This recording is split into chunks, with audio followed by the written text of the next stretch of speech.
4 million so'm daromad qilsangiz bo'ladi. 30 million, 28 milliongacha daromad qilsangiz bo'ladi bemalol. Biznesmen akalar uchun zo'r biznes topib qo'ydim. Oldinlari mashina arendaga berib qo'yib zo'r pul qilsa bo'lardi. Hozir undan ham zo'ri. Faqat plyusga ishlaydigan biznes topib qo'ydim. Misol uchun 57 millionga olsangiz 20 kW quyosh paneli o'rnatishingiz mumkin. Hozirgi kunda 57 millionga bitta Spark olib arendaga berib pul qilsangiz bo'ladi. Mana shu ikkovini bitta sizlarga solishtirib beraman. Hozirgi kunda agar siz 57 millionga Spark olib arendaga beradigan bo'lsangiz, o'rtacha 2 million so'mga oyiga 2 million so'mga arendaga bersangiz bo'ladi. Quyosh paneli o'rnatadigan bo'lsangiz, oyiga 3 million 3,5 milliongacha daromad qilsangiz bo'ladi. 20 yillik daromadini hisoblasak, Sparkdan mashina arendaga beradigan bo'lsangiz 24 million so'm daromad qilsangiz bo'ladi.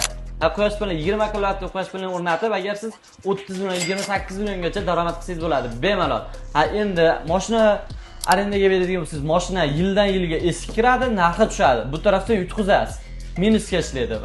O'zini buziladi, boshqa bo'ladi, yana rasxodga chiqib ketadi. Sizga qolsa 1,5 million pul qoladi. Quyosh panelida unaqa emas. Bitta 57 millionga o'rnatasiz, faqat plyusga ishlaydi. 2 yilda o'zini qoplaydi, qolgan 3-yildan o'ylab faqat siz uchun ishlaydi. Agar sizga ham mana shunaqangi kichik biznes, ya'ni quyosh paneli o'rnatmoqchi bo'lsangiz, hozir pastdagi nomerga bog'laning. Yana savollaringiz bo'ladigan bo'lsa, kommentarda yozib qoldirsangiz, mutaxassisimiz to'liq javob beradi. Yurashdan qizartirib, obuna bo'lishni unutmang. Biznesmen akalarga yuborib qo'yinglar buni.